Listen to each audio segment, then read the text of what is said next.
Welcome to the Ricky Matthews Show from the Citizens Bank Studio. Hope you're having a great day as we continue to celebrate so many people really across the state of Mississippi who are working in the trenches to make this such a great place to live, work, and play.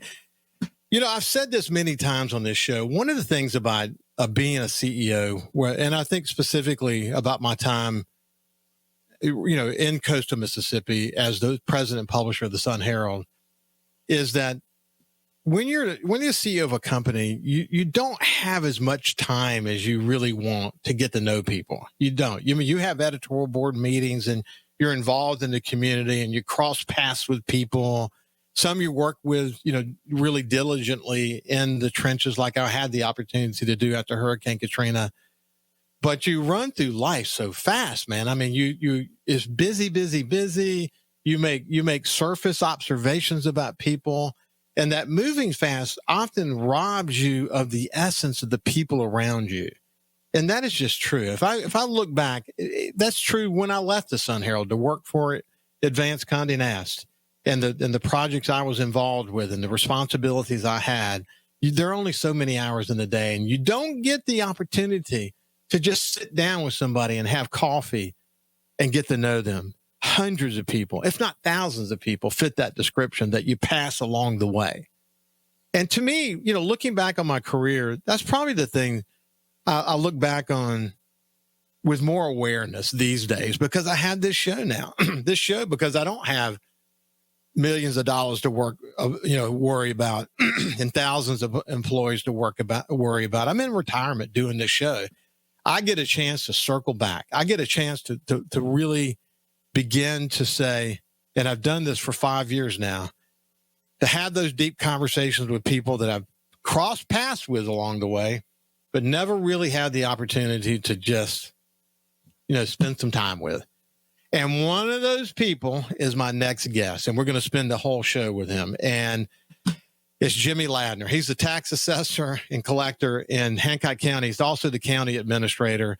He's led in tourism. He's led before and after Hurricane Katrina. Our paths have crossed in many different ways, but we just really never spent the time together to get to know each other. And it's like we know each other, and you'll think that we're long lost friends because we do have a deep respect for one another. But I can't wait to tell you more about his story. Jimmie, it's a pleasure to finally have you on the show. Great to be here, Ricky. I appreciate the invite. Well, you heard what I was saying about we rush through life, and too often we fail to appreciate the essence of who people are around us. But it's true, isn't it? It's absolutely true. The world's smaller and faster than it once was. And in some cases, that's very good. And in some cases, it doesn't allow us just to slow down and take the time we need to really take in the folks that we passed. Yes, I think about how some of our paths cross. Well, I was, as you know, vice chairman of the Governor's Commission, involved with helping with, all kinds of whatever was needed from me as a volunteer leader. But one of the things I was involved with was that first public meeting that we had for the Governor's Commission after Hurricane Katrina on Beach Boulevard, in that open air pavilion, on what Katrina created in the church there, an open air pavilion where we had that first public meeting. And I was there as a member of the governor's staff, or not staff, but as a governor's commission, working with his staff. And you were there as a leader in the community. But, that's the time. It was one of the times that our path crossed. But I don't know that, both of us were moving so fast, we probably didn't appreciate that. But, you came to that meeting from, your family from essentially the Pearlington area, which was, if there's a ground zero for Hurricane Katrina, certainly Hancock County, certainly Waveland Bay, St. Louis. But if there's a true, if you're looking at a GPS point on the map, it was Pearlington. Absolutely. So you carry that history and that legacy of that community and your family with you, kind of in everything you do. But that's a hell of a data point for you, isn't it? It is. My family is from the Ansley to Pearlington community down in the southwest corner of the state. I tell people all the time, we're as far southwest as you can get and still be in Mississippi, is where we're at down there.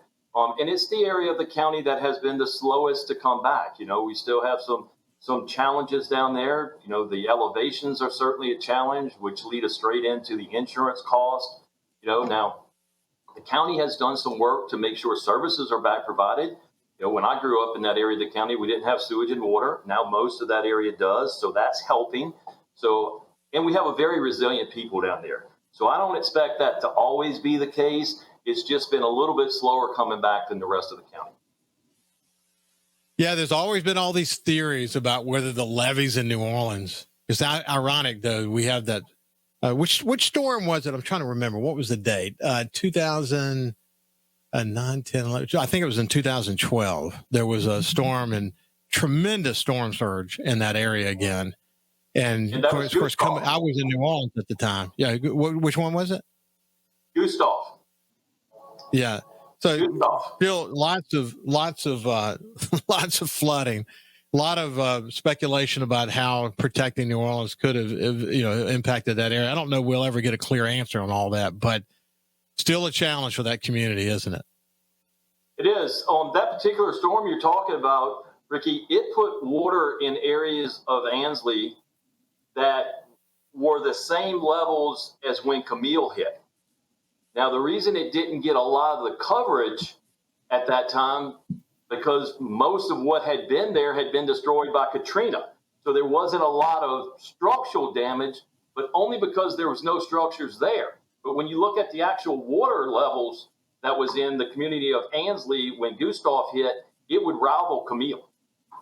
Wow, that's incredible. Hey, let's take a step back. Tell me about growing up in Hancock County and what you wanted to be when you grew up. Well, I can tell you I didn't want to be the tax collector. Nobody ever grows up saying they're going to be the tax collector. I did. I grew up in Ansley. It was a quaint place. Talking about the tourism stuff, it was a community that in the summertime, it probably grew 3 times to what it was in the winter because we had such an effect of New Orleans folks. A lot of second homes there down around the La Francis fishing camp in that area. So, we're a small community of less than 100 people that any time on a summer weekend, there could be 300 or 400 people there, because of the New Orleans influence. Went to Pearl River Junior College, married a local girl, decided this was the place I wanted to be. Came from a political family, so I guess politics was just in my blood and inevitable for me. And it's been a great choice for me. I've really enjoyed it, and the folks in Hancock County have been very good to me. Hey, there's a point in history when you're reading about Hancock County where many years ago, but it was sort of widely understood that parts of Hancock County were believed to be actually part of Louisiana.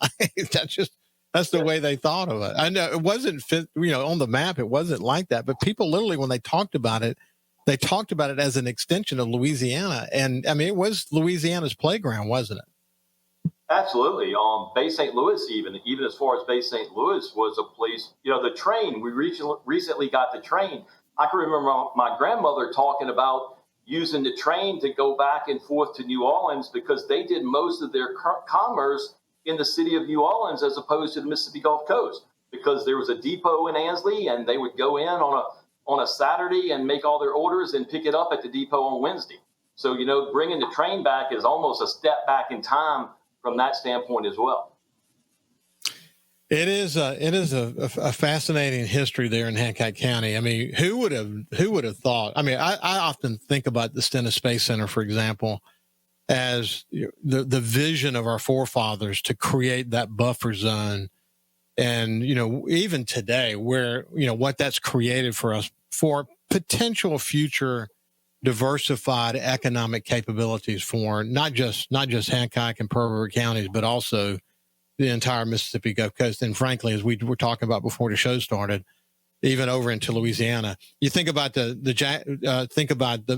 Hancock County Chamber and how they are the stewards of that, friends of Michoud and Stennis and the kind of players that are part of that. We helps just realize that, we may have state lines and county lines and whatever, but economic development and economic benefit just kind of crosses over those lines. It doesn't really matter. And we all kind of benefit together. In fact, there was one point where the editor of the Sun Herald, Stan Tyner, used to refer to that area from Florida, Northwest Florida, the Panhandle over to New Orleans as Gulflandia. He said that we should have been a state in and of ourselves, as opposed to just our coast being part of the states that we're now part of. It's kind of an interesting part of our history.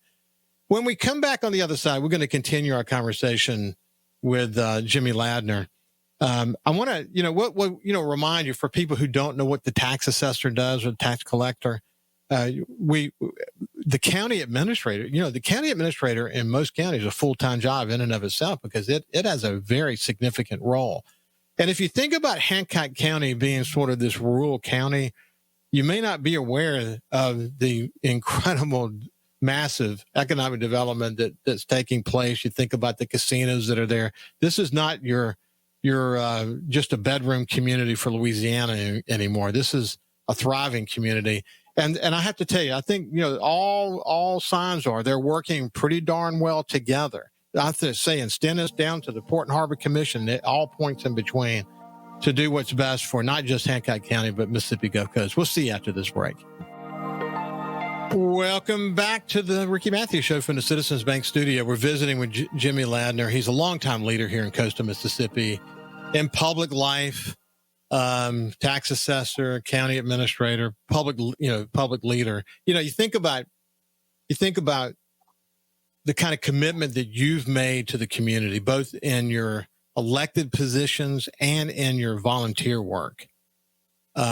If you look at the long history that you've been involved in public life, it would only make sense that you would have so many things on your resume, way too many to mention in the relatively short conversation that you and I are having today. But I mean, obviously we'll talk about coastal Mississippi tourism here in just a second and the leadership that you've helped provide there. But it's a long list of stuff, from the Gulf Regional Planning Commission to the Waveland Civic Association to you name it. You've been involved in it, but that's normal. That's normal for somebody who's made a lifelong commitment in that way.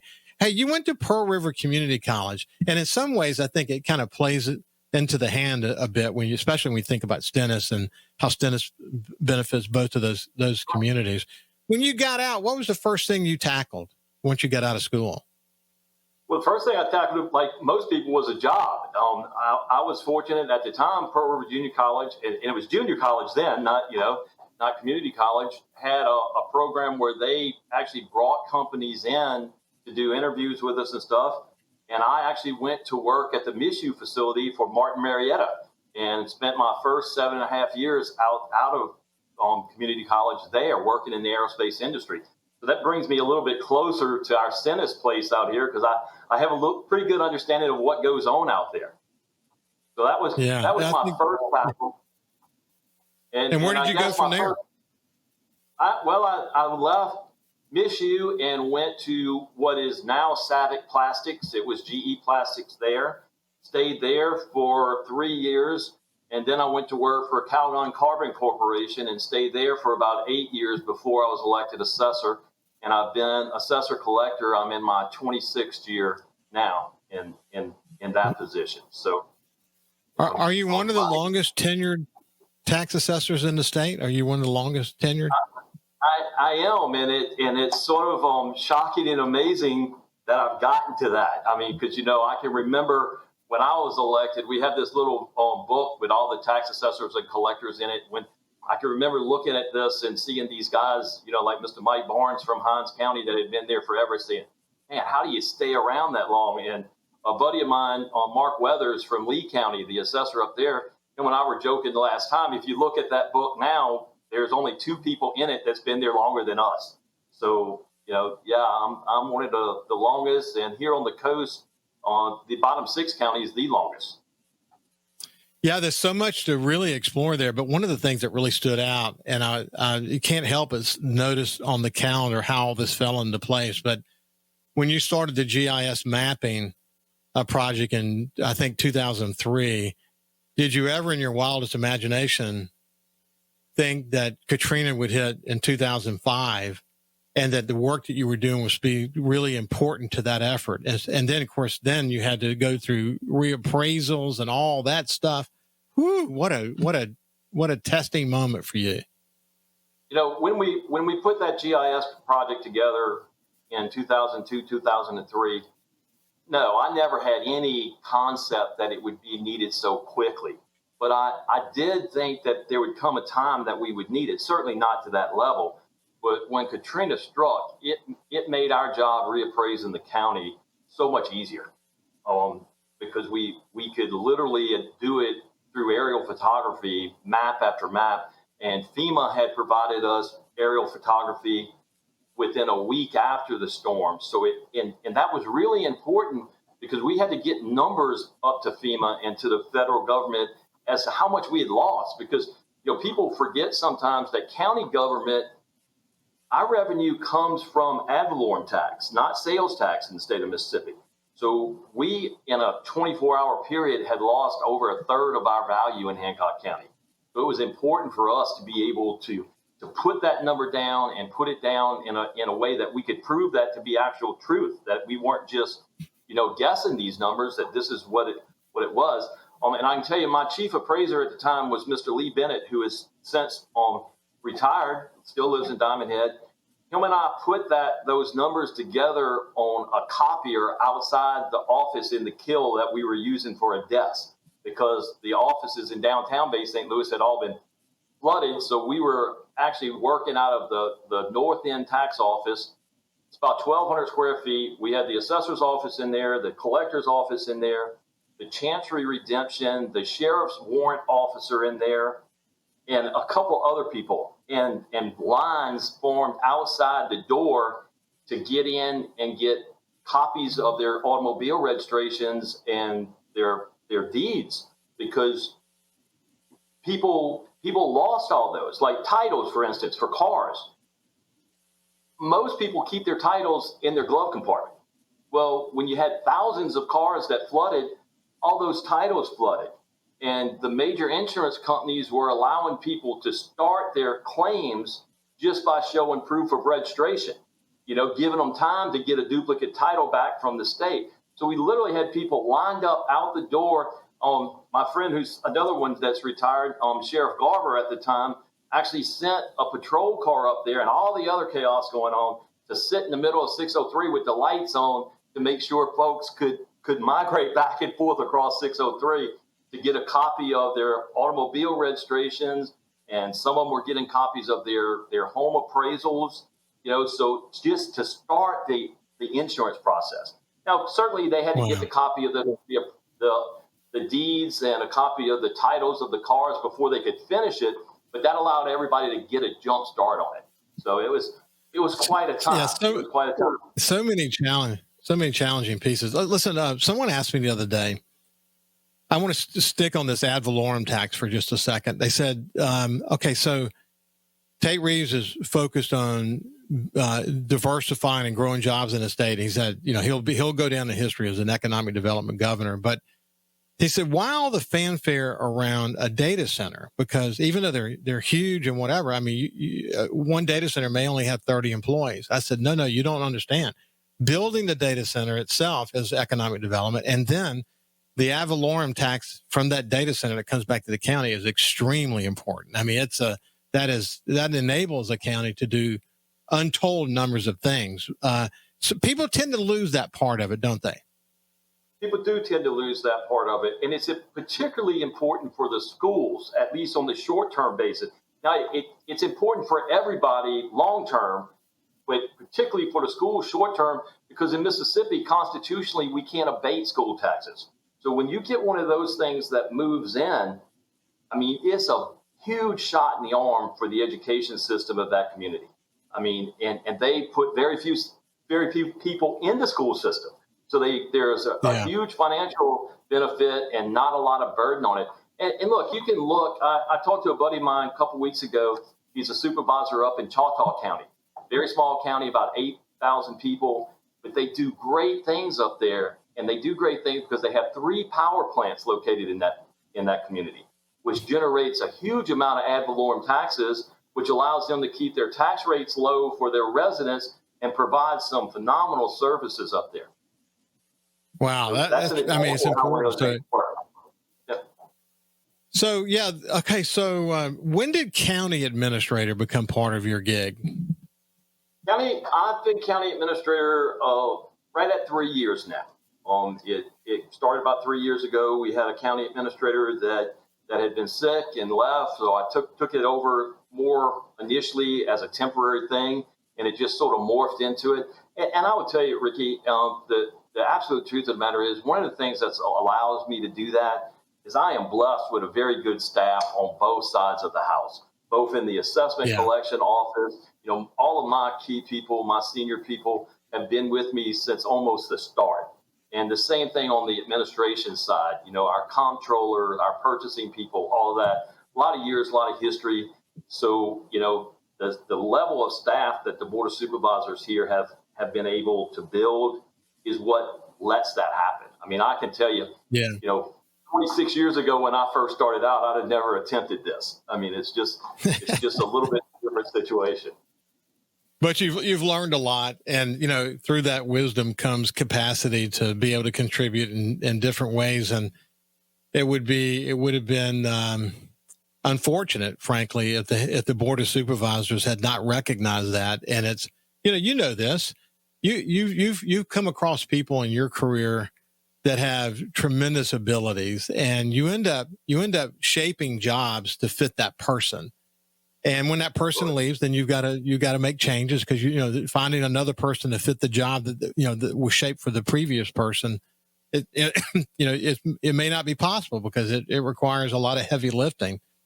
But I think for people who don't appreciate this, you think about the Board of Supervisors. They're deciding policy, and they have tremendous responsibilities for the county. But then there's, the county's business has to be managed, and that's what the county administrator does. They're over the administration, and you can go into a little bit more detail about it, but the role is super important. And the relationship between the county administrator and the Board of Supervisor is incredibly important. So why don't you talk a little bit more about that, Jimmie? Actually, let's do this. I didn't realize it. We're at the end of the segment. When we get back on the other side, Jimmie will answer that question, but we're having a conversation with Jimmie Ladner from Hancock County, and we will see you after this break. Welcome back to the Ricky Matthews Show. We're visiting here in the Citizens Bank studio with Jimmie Ladner, who is the Tax Assessor Collector and the County Administrator. Kind of a rare combination of responsibilities. And as he was pointing out before we went to break, that he's got great people working for him in both of those roles, which really kind of enables him to do it. But the other thing is that he's grown in Hancock County over all these years. And it would have been unfortunate if the Hancock County Board of Supervisors had not seen that they have in Jimmie someone who's built a lot of wisdom and experience over a number of years and could pull off both positions. And when we went to break, I just asked him the question about the role the county administrator plays in a community and why that's so important. And I just want to give him an opportunity to kind of respond to that. Well, the county administrator, first thing, you absolutely have to have a good working relationship with your Board of Supervisors, because your Board of Supervisors are the ones that set the policy in play and want to set the direction that the county goes in. And the county administrator's job is to do two things: make sure that the government is going in that direction from an economic development standpoint, from a planning standpoint, from zoning and stuff like that. But we also manage the day-to-day operations of the county, much like a mayor would do in the cities. I was telling a friend of mine the other day, about 2 weeks ago, maybe 3, in the same hour and a half time period, I went from dealing with feral cats to speaking to the governor's chief of staff and everything else in between. So that's the county administrator's position. You handle, in 1 minute, you'll be talking to the Port and Harbor director about a major economic development projects going on. And the next minute, you'll be talking to someone who's having trouble getting in and out of their road for whatever reason. And quite candidly, that's what makes the job challenging as well as enjoyable, that you get to do that, and you get to be engaged daily with the folks throughout the county. But the key role for the county administrator And I think sometimes folks forget this is that you're advancing the county in the direction that the board has set. They're the policy makers. They're the budget makers. They're the ones that set the direction the county needs to go in. And the county administrator is the person that's charged with bringing it in that direction. Hey, listen, Jimmy, I've said this many times. One of the things that makes coastal Mississippi such a wonderful place is that it is a collection of communities, each with its own sense of place.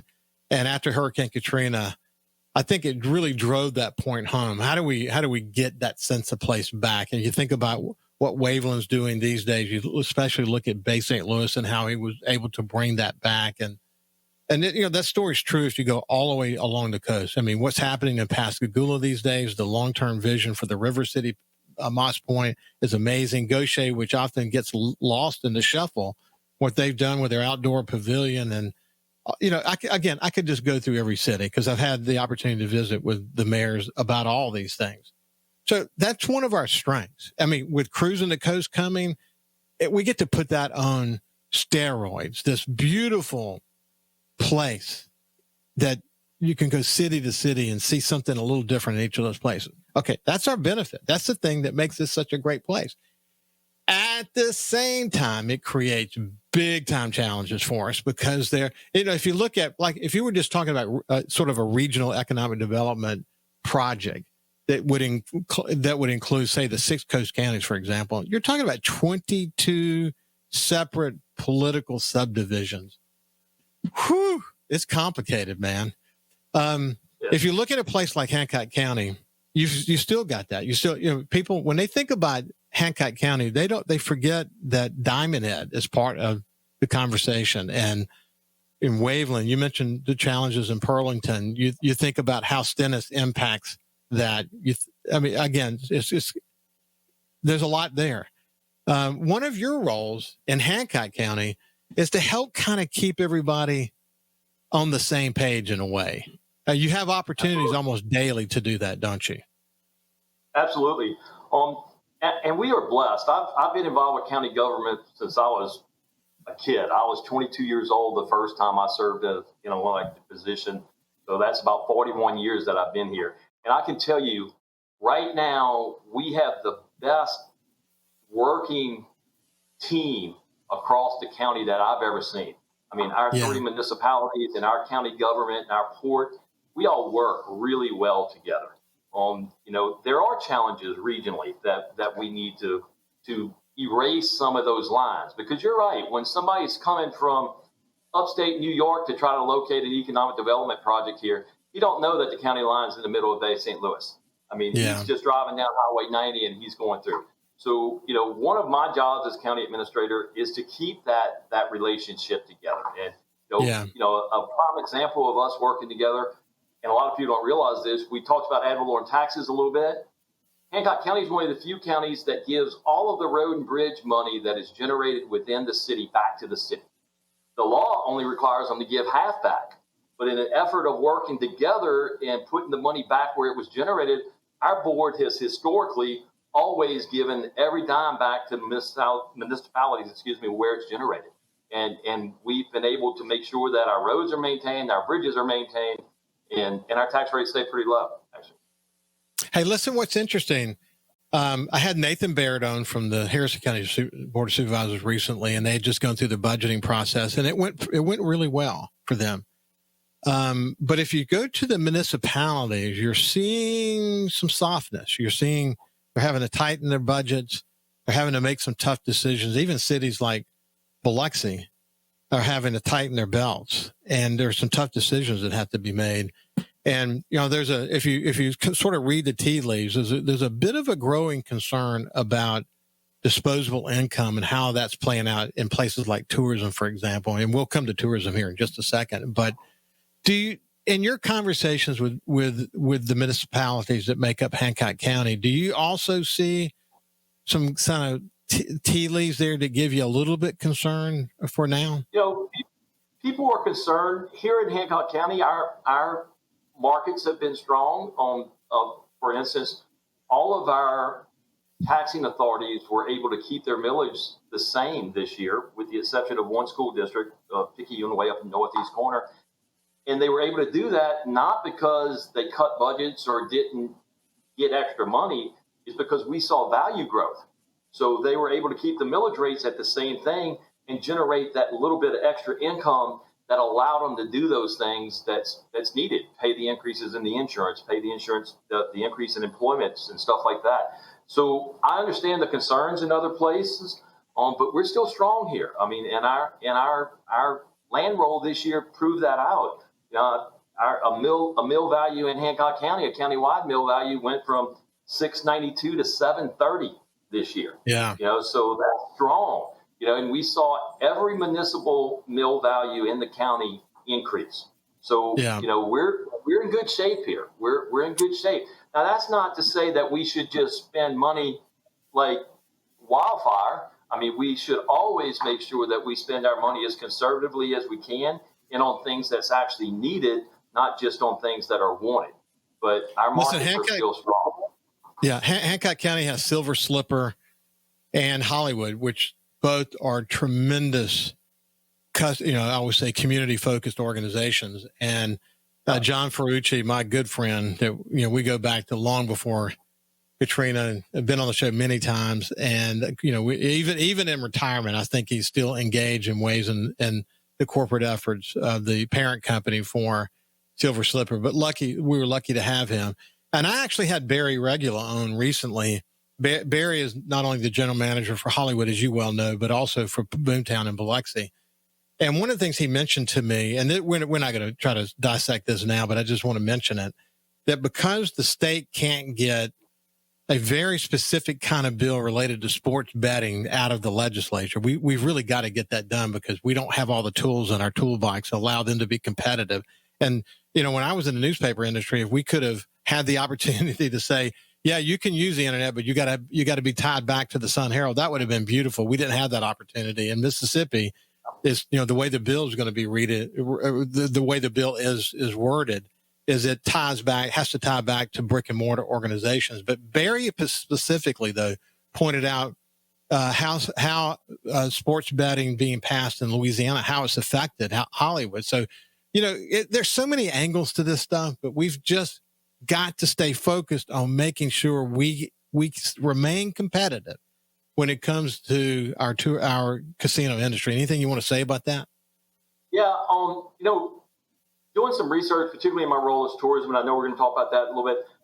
When gaming was passed and came to the Mississippi Gulf Coast, our drive-in market, I believe, was 15 hours away, meaning that somebody 15 hours away from us would have to go 15 hours in the other direction to reach another gaming site. Now that's crunched down to within 5. So what that means is we've got to find new ways of being competitive, because, gaming has lost the bad stigma, as it should have, that people don't want. People recognize it as it's an important revenue producer for their community. And that drive-in market shows that, that it's no longer 3 or 4 states away for somebody to leave here and go game. I mean, they could go either state, either direction of us, and find it may be an Indian casino as opposed to a free market one, but it's somewhere. We'll actually come back and just hit the high point on that, and then talk about your role in Coastal Mississippi Tourism. What a great opportunity to get a regional view of Coastal Mississippi. It's just terrific. We'll be back with Jimmie Ladner after this. Welcome back to the Ricky Matthews Show from the Citizens Bank Studio. Have a lot to accomplish in this final segment with Jimmie Ladner, who is the Tax Assessor and Collector, and Hancock County. He's also the county administrator. And he's been around. He's had a terrific role as a leader in the tourism area. But when we went to break, listen, what I've written recently about the need to diversify, and one of the areas I've really focused on, just in the gaming, as you and I were talking about a few minutes ago, 27,000 direct and indirect jobs just in Coastal Mississippi involved in gaming. And when you think, listen, I came from Alabama. I had responsibilities for the 3 largest newspapers in Alabama and digital assets. And I spent a lot of time in places like Huntsville. Alabama missed passing gaming by 1 vote in this past legislative session. One vote. That tells me the handwriting's on the wall. Gaming is going to come to Alabama soon. You think about sports betting, what the proliferation of sports betting by most surrounding states, huge issue for us. We got to stay. But if you look what's happening in Las Vegas, they grew Las Vegas on non-gaming revenue. A lot of the growth. But see, what they've also done as a result of that is they priced themselves out of the market to some extent. So as disposable income gets a little bit shallow, you've seen tremendous impacts on Las Vegas. The proliferation of gaming is a big deal in America, and we have got to stay on the cutting edge as it relates to that. With about 80% of the people still driving the coast of Mississippi, that's a competitive advantage for us because they don't have to have the expense of flying here, et cetera, even though some do fly here, and that's wonderful. And the charter service is a big deal, and we got to continue to do that. Thank God the casinos are doing it. But you look at the number of, if you look at 27,000 direct and indirect jobs, and then add to that the jobs that are focused on government, that's military bases, shipbuilding, et cetera. That's a total of 87,500 jobs, indirect and direct jobs in gaming and government-oriented stuff. That's one of the reasons I've been screaming that we've got to diversify. There's so much we could talk about. You and I will have a series of conversations, but I don't want to leave the conversation without congratulating you. As listeners heard me talk about coastal Mississippi tourism a few years ago and how we're in a bad spot, and we were able to get through that. I should point out that one of the reasons we're able to get through that is Jimmie Ladner. I think you had served before, right, Jimmie? Is that right? And you came back on. Yeah, you came back on. And I really give the commissioners terrific kudos. Judy Young, who just was recently on the show, just a great executive director. She gets it. She understands how it fits together. It took a team effort, but it's going really well right now, isn't it, Jimmie? It's going exceedingly well. I mean, our numbers are up. Here in Hancock County, when we joined the Regional Tourism Commission, we were generating about $125,000 to $135,000 a year in occupancy tax, depending on how weekends fell out. This year we're projected about $450,000. And that's just Hancock County's small portion of it. And those numbers are going across the coast. And tourism here, those numbers you're talking about, the last numbers I saw, 33,000 people are directly related to tourism, 33,000 jobs. So we owe it to those 33,000 people, and we owe it to the people that are risking their livelihoods with businesses that are tourism related to make sure we have the best marketing plan we can get. Because look, we have the product. I mean, our folks do a great job from our events to our casinos to our amenities. Put ours against anybody. And it's up to us as the regional board to get the word out, to get people to come here. Because look, the numbers show it. If we can get people to the Mississippi Gulf Coast, they're going to do one or two things and maybe both. They're going to stay a little bit longer and they're going to come back. I mean, so that's our job. I'm extremely proud of the team at our facility, our coastal Mississippi team. They're doing a great job. Judy is a great leader, and she's got good folks behind her. And this is my second year. Yeah. Sorry. No doubt. Listen, one of the most important things is, you think, I said this in the conversation with Judy, the amount of the tens of millions of, if not hundreds of millions, when you add it all up, that casinos are spending in their marketing outside this area. When you look at the total pie of marketing dollars, it's a phenomenally high number. And coastal Mississippi is just a sliver of that pie. But what it's doing in terms of creating brand awareness around coastal Mississippi as a brand and what people can enjoy when they come here, it all fits together. And we need the casinos to do well, because when the casinos are doing well, they're going to market even more. They're going to pick more markets to bring from and whatever. And let's pray that what's happening in Las Vegas that clearly will impact companies that are tied to that, like the Beau Rivage, like Harrah's, for example. When your mother company's not doing well, it is going to impact you. They're going to have to trim back and make their contributions. Let's just hope they can keep the money in marketing. We need them to do well, because when they do well, we all do well. And that's just one final point I wanted to make. Listen, it's been a pleasure to spend some time with you, Jimmie. You know, we've only just scratched the surface. There's so much for me and you to talk about as we go forward. Yeah, look forward to it, Ricky. Look forward to it. Thank you very much. I appreciate it. It's great to not just cross paths, but actually stop on the path and enjoy each other's company for a few minutes. I look forward to our next one. You bet. You bet. This has been Jimmie Ladner from Hancock County. Hope you enjoyed the conversation. Just terrific conversation as we get to know all these public officials in each of these communities that make up coastal Mississippi. Have a great day, and we'll see you tomorrow.